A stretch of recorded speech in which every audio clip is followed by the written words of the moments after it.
Hi, my name's Tom. We're in my little bathroom right now. We just installed the flush mount 2-bulb light chandelier light. I want you to see what it looks like. This looks really cool. It does install very, very easily. It is nice and bright. These things do not move. They are plastic. They are mounted in there. It is nice and beautiful. I want you to see. Again, we use a nice bright light. It does show, it does put a great big circle in the ceiling, which is very nice. That base up there is about 4.5 inches wide. This is actually about 8.5 inches wide. But I want you to show you something. The ad does say 2 lights, but yeah, it only has 1 bulb. Now, obviously, it will look better with a filament bulb, but there is only 1 bulb in there. Just so you know, it is just 1 bulb. It's still a bright bulb. It's still 8.5 or 8.6 or something inches wide, so it still works great.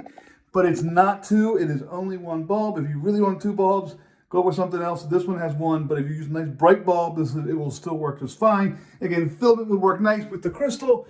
Everything else is great about this, except for the fact that it only has 1 bulb, not 2. But I guess that saves energy. It really is a very nice little lamp. We like it a lot. We're actually going to put another one into the other part of the bathroom because we like it so much. This is metal, by the way. You do get one extra one of these just in case it breaks or you end up doing something. They're mounted in there pretty well. They have like little hooks, little metal clasps in there. They're not going to go anywhere. It looks nice. It's very pretty. We like it a lot.